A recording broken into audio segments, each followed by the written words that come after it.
आज हीरा बाजार आप लोगों के बीच में आके मुझे बहुत अच्छा लग रहा है और आप इतनी भारी संख्या में यहाँ पे एकत्रित हुए हैं अपना समय निकाल के, इसके लिए बहुत बहुत आभार, बहुत बहुत शुक्रिया, तहे दिल से शुक्रिया। मुझे बताया गया यहाँ पे बहुत सारे व्यापारी हैं, बहुत सारे रत्न कलाकार हैं। आप लोग देश की नहीं दुनिया की शान है। सूरत पूरी दुनिया का 1/3 हीरा सूरत में बनके पूरी दुनिया में एक्सपोर्ट होता है कि नहीं होता है? आप लोग हीरा बनाते हैं, लेकिन मेरी नजर में तो आप एक आप में से एक आदमी हीरा है, एक व्यापारी हीरा है, एक रत्न कलाकार हीरा है। और अभी मैं सुन रहा था जितनी परेशानियां आप लोगों को सरकार से कामकाज कराने में होती है, ये परेशानियां नहीं होनी चाहिए, क्योंकि मेरे हिसाब से सूरत के हीरा व्यापारियों को और हीरा रत्नकारों को भारत रत्न से सम्मानित किया जाना चाहिए। जिस तरह से आप देश की अर्थव्यवस्था के अंदर सहयोग कर रहे हैं और इतना बड़ा देश के लिए इतना बड़ा काम कर रहे हैं कि पूरी दुनिया के अंदर आज सूरत का हीरा पूरी दुनिया में फेमस है। मैं नेता नहीं हूं, मुझे लच्छेदार भाषण देने नहीं आते। मैं भी आपकी तरह एक व्यापारी वर्ग से आता हूं। मेरे दादाजी की कॉटन मिल होती थी, मेरे दादाजी की एक दुकान होती थी, मेरे नाना जी की भी एक दुकान होती थी। एक व्यापारी को काम करने में कितनी तकलीफ होती है, 24 घंटे खून पसीना करके काम करता है, सरकार को टैक्स देता है, अपने बीवी बच्चों का पेट भरता है, दान पुण्य का काम करता है, मंदिर को पैसा देता है, कुछ दान का काम करता है, और उसके ऊपर भी पूरा सिस्टम उसको दबाने में कुचलने में लगा रहता है। तो मैं सीधा मुद्दे पे आता हूं। अभी इतनी सारी समस्याएं गोपाल भाई ने बताई। सबसे पहले मैं पिछले 4-5 महीने से गुजरात के कोने कोने में जा रहा हूं। बहुत व्यापारियों से मिला। कल ही मैं टेक्सटाइल व्यापारियों से मिला। उसके पहले मैं राजकोट में, भावनगर में, गांधीनगर में, अहमदाबाद में, सूरत में भी कई मैंने व्यापारी वर्ग से मीटिंग करी, वडोदरा में, कई शहरों में गया और व्यापारियों से मिला। सबने एक बात कही कि जी हमको बहुत धमकाते हैं, बहुत गुंडागर्दी करते हैं, हमारे को बहुत गाली गलौज करते हैं, हमसे पैसा वसूलते हैं, हमारा अपमान करते हैं। गलत तो नहीं कह रहा? गलत तो नहीं कह रहा? मैं मन में सोच रहा था, आप में से कई व्यापारी हैं जिन्होंने व्यापार में पैसा कमाया है। उस पैसा कमाने का क्या फायदा हुआ? अगर पैसा कमाने के बाद इन लोगों की गालियां सुनने को मिले और अपमान सुनने को मिले, फिर जिंदगी का क्या फायदा? पैसा कमाने के बाद आदमी सोचता है यार थोड़ी सी इज्जत मिलनी चाहिए। सोचता है कि नहीं सोचता है? पैसा कमाने के बाद इज्जत चाहता है आदमी, इज्जत होनी चाहिए समाज के अंदर। और इनका कोई कार्यकर्ता फोन करके धमका देता है, गाली गलौज करता है, गंदी गंदी गालियां देता है, गुंडागर्दी करता है। ये सही नहीं है, इसको बदलना है। और ये चुनाव है जिसमें आप इसको बदल सकते हैं। अभी तक 27 साल में आपके पास मौका नहीं था, आपकी मजबूरी थी कि आपको इन्हीं की पार्टी को वोट देना पड़ता था, इन्हीं की पार्टी को वोट देना पड़ता था, विकल्प नहीं था आपके पास। इस बार ऊपर वाले ने विकल्प भेजा है। इस बार आप बदलाव ला सकते हैं, इस बार पूरी व्यवस्था को उठा के पलट सकते हैं। दोस्तों, मैं जानता हूं कि ये बहुत धमकी देते हैं, इसलिए आपके लिए खुल के सामने आना बड़ा मुश्किल है। आप इतनी भारी तादाद में आ गए, मैं सलाम करता हूं आप लोगों को। नहीं तो आदमी को डर लगा रहता है ये वीडियो खींच के कभी उनके पास ना चला जाए, वीडियो खींच के कभी हमको तंग ना करें। चिंता मत करना, सब कुछ बदलने वाला है। हमारी सरकार आ रही है, आम आदमी पार्टी की सरकार आ रही है। किसी को कुछ नहीं होने दूंगा मैं। किसी को कुछ नहीं होने दूंगा, चिंता मत करना, बस 10 दिन और रह गए। 10 दिन के बाद तख्ता पलट रहा है इनका। लेकिन 10 दिन के लिए भी आपको खुल के आने की जरूरत नहीं है। अंदर ही अंदर, अंदर ही अंदर, अंदर ही अंदर इनकी कब्र खोद दो। अपने सारे जितने व्हाट्सएप ग्रुप हैं, सारे ग्रुप्स के अंदर डाल दो बदलाव बदलाव बदलाव, परिवर्तन परिवर्तन, सब समझ जाएंगे। परिवर्तन मतलब आम आदमी पार्टी, परिवर्तन मतलब आम आदमी पार्टी। सब अपने अपने व्हाट्सएप ग्रुप में डाल दो परिवर्तन परिवर्तन परिवर्तन। 10 दिन रह गए बस। मैं मुद्दे की बात पे आता हूं। मुझे बताया गया प्रोफेशनल टैक्स लगता है, दिल्ली में नहीं लगता, अब से गुजरात में भी नहीं लगेगा।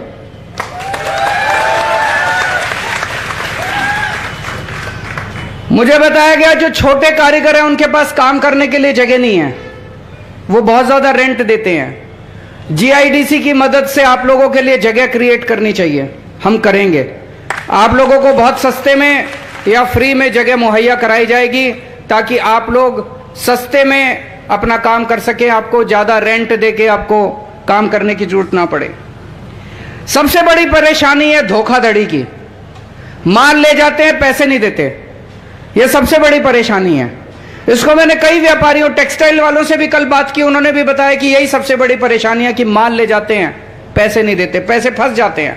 माल लेके कोई पार्टी भाग गई, कई सारे व्यापारी एक साथ डूब जाते हैं। इसके लिए कानून लेके आएंगे, कानून लेके आएंगे। और यह समस्या केवल सूरत की नहीं है, यह समस्या केवल गुजरात की नहीं है, यह समस्या पूरे देश की है। आज पूरे देश के अंदर व्यापारी के सामने सबसे बड़ी परेशानी यह है कि पेमेंट फंस जाए तो पेमेंट आती नहीं है। पुलिस में जाओ, जो पार्टी भागी होती है वो पुलिस वाले को पैसा देके उल्टे आपके ऊपर एफआईआर करा देते हैं, उल्टी एफआईआर हो जाती है। होती है कि नहीं होती है? उल्टी एफआईआर हो जाती है। इसको बदलेंगे, कानून लेके आएंगे, आपकी एफआईआर भी होगी और आपकी पेमेंट भी वापस दिलाएंगे। आपकी पेमेंट सुरक्षित करेंगे, पेमेंट वापस दिलाएंगे। ऐसा कानून बनाएंगे आप लोगों के साथ मिलके कि वो कानून न केवल गुजरात, पूरे देश को दिशा देगा। हर राज्य के अंदर उसके बाद ऐसा कानून पास होगा, ऐसा मेरा दिल कहता है। आपको लोन लेने में दिक्कत होती है, लोन के लिए सामान गिरवी रखना पड़ता है। आपको आसान लोन दिलवाया जाएगा, आपकी जरूरतों के मुताबिक लोन दिलवाया जाएगा। पार्किंग के लिए बताया गया, ये जो पुल है, पुल के नीचे पहले पार्किंग फ्री होती थी, अब इसके पैसे लगने लग गए। ठेकेदार को दे दी इन्होंने। ठेकेदार को क्यों दे दी? कुछ पैसे खाते होंगे उससे ठेकेदार से, और क्या। इसको पार्किंग को फिर से फ्री करेंगे आप लोगों के लिए। जीएसटी की बड़ी दिक्कत है, जीएसटी के रेट पे भी काम करेंगे, केंद्र सरकार से बात करेंगे। और जीएसटी का जो एडमिनिस्ट्रेशन है, जो आपको दिक्कतें आती हैं, उसको सिंप्लीफाई करेंगे, वन सिंगल विंडो करेंगे ताकि आपकी समस्याओं का समाधान किया जा सके। वैट की पुराने केस पड़े हुए हैं, वैट एमनेस्टी स्कीम लाई जाएगी ताकि सारे पुराने केस एक बार में निपटा दिए जाएं, आपको पुराने वैट के केसेस की दिक्कत ना हो। सरकार से काम कराने के लिए अभी आपको एड़ी चोटी, किसी ने अभी लिखा था, एक्सपोर्ट के लिए, इंपोर्ट के लिए कई सारे झंझट करने पड़ते हैं, दफ्तर के चक्कर लगाने पड़ते हैं। चिंता मत करना, दिल्ली में हमने एक स्कीम निकाली है, दिल्ली में हमने door step delivery of services कर दी है। अब किसी व्यापारी को अपना काम कराने के लिए दफ्तर जाने की जरूरत नहीं है, किसी आदमी को अपना काम कराने के लिए सरकारी दफ्तर जाने की जरूरत नहीं है। जैसे आप पिज्जा ऑर्डर करते हो, फोन करते हो, आपके घर में आधे घंटे में पिज्जा आ जाता है, ऐसे हमने दिल्ली में एक नंबर जारी कर दिया, 1076, 4 डिजिट नंबर है, वो दिल्ली से ही काम करता है, यहां से काम नहीं करेगा। अगर कोई लगाए तो यहां से नहीं लगेगा।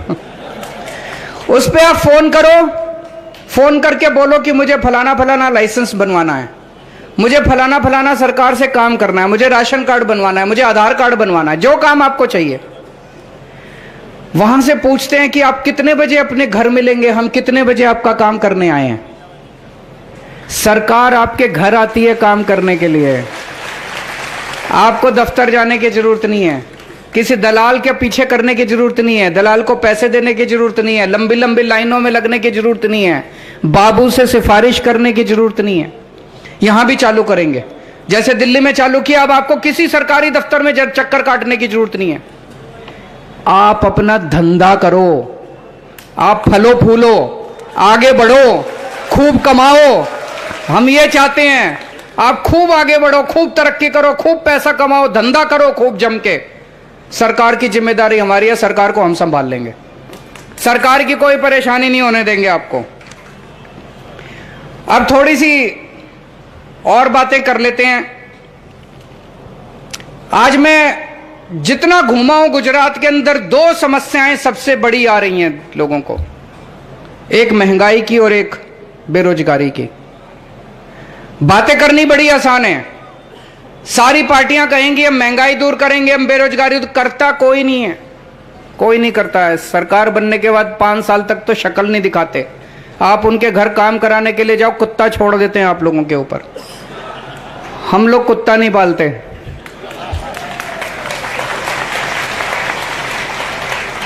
मुझे बहुत प्यार मिला है गुजरात के लोगों से, बहुत प्यार मिला है, बहुत इज्जत मिली है, विश्वास किया है लोगों ने मुझ पे। इतने कम समय के ऊपर आज पूरे गुजरात में परिवर्तन परिवर्तन परिवर्तन हो रहा है। जहां जाता हूं परिवर्तन, जहां जाता हूं परिवर्तन। लोग मुझे कहते हैं आप हमारे भाई हैं, मुझे बहुत अच्छा लगता है। लोग कहते हैं आप हमारे बेटे के समान हैं, आप हमारे परिवार का हिस्सा हैं। आज मैं गुजरात के हर परिवार का हिस्सा बन गया हूं, हर परिवार का मेंबर बन गया हूं। तो मैं भी आपको यकीन दिलाता हूं, सरकार बनने के बाद आपके परिवार का हिस्सा बन के आपके परिवार की जिम्मेदारी मैं संभालूंगा। आपको महंगाई से मुक्ति दिलाएंगे। 1 मार्च के बाद आपके घर की बिजली फ्री हो जाएगी, आपके घर का बिजली का बिल 0 आएगा, आपके घर का बिजली का बिल 0 आएगा 1 मार्च के बाद से। दिल्ली में 24 घंटे बिजली आती है, बिजली का बिल 0 आता है। फोन करके पूछ लेना दिल्ली में किसी से। पंजाब में हमारी सरकार बन गई, पंजाब में भी 24 घंटे बिजली आती है, बिजली का बिल 0 आता है। गुजरात में हमारी सरकार बनेगी, 1 मार्च के बाद से 24 घंटे बिजली देंगे और बिजली का बिल 0 आएगा। होना चाहिए कि नहीं होना चाहिए? जिस जिसको चाहिए जरा हाथ खड़े कर दें, किस किसको फ्री बिजली? सबको चाहिए, ठीक है, फिर सही है। 2-3 हजार रुपए तो बचेंगे महीने के, है कि नहीं है? हर महिला को हर महीने उसके अकाउंट में 1000 रुपए दिए जाएंगे। मैं बहुत सारी ऐसी बेटियों को जानता हूं जिनकी पढ़ाई 12वीं के बाद छूट जाती है क्योंकि पिताजी पैसे नहीं देते। उसको दूर जाना है, एडमिशन लिया उसने कॉलेज के अंदर, कॉलेज में पढ़ाई के पैसे नहीं है। ऐसी बहुत सारी बेटियों की पढ़ाई हो जाएगी। बहुत सारी महिलाएं हैं, उनके पास 1000 रुपए महीना आएगा तो बच्चों के लिए कुछ कर सकती है, अच्छा उनको खाना दे सकती है। बहुत सारी माताएं हैं, बुजुर्ग माताएं हैं, बेटी घर में आती है, माँ का मन करता है कि उसके हाथ में 100 रुपए रख दूं, 200 रुपए रख दूं। वो बेटे की तरफ देखती है, पति की तरफ देखती है। अब उसको किसी तरह की तरफ देखने की जरूरत नहीं पड़ेगी, वो अपने हाथ से अपनी बेटी के हाथ में 200 रुपए रख सकती। इससे भी महंगाई से थोड़ा सा छुटकारा मिलेगा। कल मैंने कई सारे पेरेंट्स आए थे मेरे से मिलने के लिए, बोले जी प्राइवेट स्कूल वालों ने गुंडागर्दी मचा रखी है, जब मर्जी फीस बढ़ा देते हैं, और कभी कहते हैं डेवलपमेंट फीस, कभी कहते हैं पिकनिक फीस, कभी कहते हैं लाइब्रेरी फीस, फलानी फीस, ढिमका फीस, कुछ कुछ कह के पैसे लेते हैं। दोस्तों दिल्ली में भी पहले यही आया था। 2015 में हमारी सरकार बनी, उसके पहले इन बड़े बड़े स्कूलों ने गुंडागर्दी मचा रखी थी और एडमिशन इतनी मुश्किल से मिलता है, किसी की हिम्मत नहीं होती इनके खिलाफ आवाज उठाने की। अगर कोई आवाज उठा देता है तो उसके बच्चे को स्कूल से निकाल देते हैं। तो सारे पेरेंट्स सोचते हैं बेचारे डर के मारे इनकी जो ये कहते हैं वो करते जाते हैं। दिल्ली में मेरी सरकार बनते ही मैंने सारे स्कूलों का ऑडिट करवा दिया, फाइनेंशियल ऑडिट, चार्टर्ड अकाउंटेंट भेज भेज के सबका ऑडिट कराया। आपको जान के ताज्जुब होगा, बड़े बड़े स्कूल, बड़े बड़े जितने नामी स्कूल हैं, आप सोच के सोच, एक एक स्कूल के जब ऑडिट हुआ किसी स्कूल के पास 40 करोड़ का एफडी था, फिक्स डिपॉजिट, किसी के पास 50 करोड़ का फिक्स डिपॉजिट। हमने सारे एफडी तोड़वा दिए और पिछले 3-4 साल में जितने बच्चे वहां पढ़ते थे सबके पैसे वापस करवाए मैंने। यह भारत के इतिहास में पहली बार हुआ कि इतने बड़े बड़े प्राइवेट स्कूलों ने बच्चों के पैसे वापस करे, फीस के पैसे वापस करे। गुजरात में भी कराऊंगा, आपके सबके पैसे वापस कराऊंगा पिछले 5 साल के। एक बार सरकार बनेगी, 1 साल के अंदर इन सारे प्राइवेट स्कूल वालों की ऑडिट करवाऊंगा। जिन जिन लोगों ने पैसे दबा के बैठे हैं सारे पैसे वापस कराऊंगा। और मेरी गारंटी है अगले 5 साल गुजरात के अंदर कोई प्राइवेट स्कूल को फीस नहीं बढ़ाने देंगे। दिल्ली में हमने शानदार स्कूल बनाए हैं, शानदार अस्पताल बनाए हैं, मोहल्ला क्लिनिक बनाए हैं और सबका इलाज मुफ्त कर दिया दिल्ली में, गरीब का भी अमीर का भी। आपको अगर 5 रुपए की गोली चाहिए वो भी फ्री मिलती है, सारी दवाइयां फ्री मिलती है दिल्ली में, टेस्ट फ्री होते हैं, दवाइयां फ्री होती हैं, ऑपरेशन फ्री होता है। अगर 20 लाख 25 लाख 30 लाख का भी ऑपरेशन होगा वो भी फ्री होता है।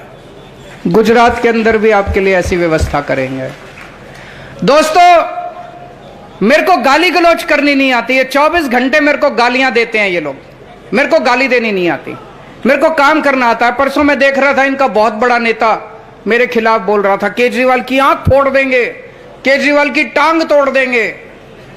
मैंने तेरा क्या बिगाड़ा यार, तू मेरी आंख फोड़ेगा तो मेरी टांग? मैंने तो कुछ नहीं बिगाड़ा, मैं तो आके गुजरात में बोलता हूं तुम्हारी बिजली फ्री कर दूंगा, वो कहते हैं हम केजरीवाल की आंख फोड़ देंगे। मैं कहता हूं मैं तुम्हारे स्कूल बना दूंगा, अस्पताल बना दूंगा, कहते हैं हम केजरीवाल की टांग तोड़ देंगे। क्या जरूरत है? 27 साल में अगर तुम स्कूल अस्पताल बना दे तो ये मेरे को केजरीवाल को ये मेरी मीटिंग में ही नहीं आते ये लोग। आज ये मीटिंग में इसलिए आ रहे हैं 27 साल में तुमने कोई काम नहीं किया, कुछ काम कर देते तुम लोग। इतनी गाली देते हैं केजरीवाल आतंकवादी है, केजरीवाल राक्षस है, केजरीवाल ठग है, केजरीवाल महाठग है। अरे मैं अपने काम बता रहा हूं, तुम भी अपने काम बताओ ना। तुम अपने काम क्यों नहीं बताते? क्योंकि काम करे ही नहीं। कहते हैं केजरीवाल सब कुछ फ्री दे रहा है, सब कुछ फ्री दे रहा है, अर्थव्यवस्था खराब हो जाएगी। 27 साल में बीजेपी वालों ने तो कुछ भी फ्री नहीं दिया। फिर गुजरात के ऊपर 3.5 लाख करोड़ का कर्जा कैसे चढ़ गया? भाई अगर इन्होंने तो कुछ भी फ्री नहीं दिया फिर तो गुजरात की अर्थव्यवस्था बड़ी अच्छी होनी चाहिए थी। गुजरात पे 3.5 लाख करोड़ का कर्जा कैसे चढ़ गया? दिल्ली में मैंने सब कुछ फ्री कर दिया।